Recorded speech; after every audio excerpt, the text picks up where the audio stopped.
Hi guys, welcome back to my channel. చాలా సింపుల్గా క్విక్గా తయారయ్యే ఆనియన్ స్నాక్స్ రెసిపీని ఎలా చేయాలో ఈ వీడియోలో మనం తెలుసుకుందాం. ముందుగా 3 ఉల్లిపాయలను తీసుకొని పొడవుగా చిన్న చిన్న పీసెస్గా కట్ చేసుకోవాలి. ఈ వీడియోలో చూపించిన విధంగా చిన్న పీసెస్గా ఉల్లిపాయలని సపరేట్ చేసుకొని పెట్టుకోవాలి. ఇలా చేయడం వల్ల రెసిపీ చాలా టేస్టీగా వస్తుంది. వీటిలోకి సన్నగా తరిగిన 2 పచ్చిమిర్చి, చిన్న అల్లం అండ్ కరివేపాకుని తీసుకోవాలి. తరువాత 2 టేబుల్ స్పూన్ సాల్ట్, కొంచెం కారం, హాఫ్ టేబుల్ స్పూన్ పసుపు యాడ్ చేసుకోవాలి.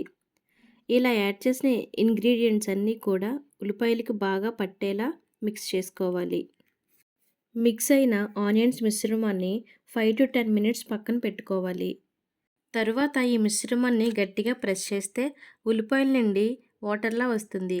ఈ వాటర్ పిండి కలపడానికి బాగా యూజ్ అవుతుంది.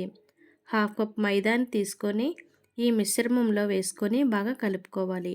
ఇక్కడ మైదా క్వాంటిటీ తక్కువగా ఉండి ఆనియన్స్ క్వాంటిటీ ఎక్కువ ఉంటేనే ఈ రెసిపీ బాగా టేస్టీగా ఉంటుంది. తరువాత ఈ మిశ్రమం నుంచి కొంచెం తీసుకొని వడలుగా చేసుకొని అప్పటికే బాయిల్ అయి ఉన్న ఆయిల్లోకి వేసుకోవాలి. ఇలా మిశ్రమం మొత్తాన్ని వడల్లా చేసుకొని లైట్ బ్రౌన్ కలర్ వచ్చే వరకు వేయించుకోవాలి. ఈ వేగిన వడల్ని ఒక ప్లేట్లోకి తీసుకొని ఒక చిన్న బౌల్లోకి టమోటా సాస్ని తీసుకోవాలి. అంతే, టేస్టీగా సింపుల్గా ఉండే ఆనియన్ స్నాక్స్ రెడీ.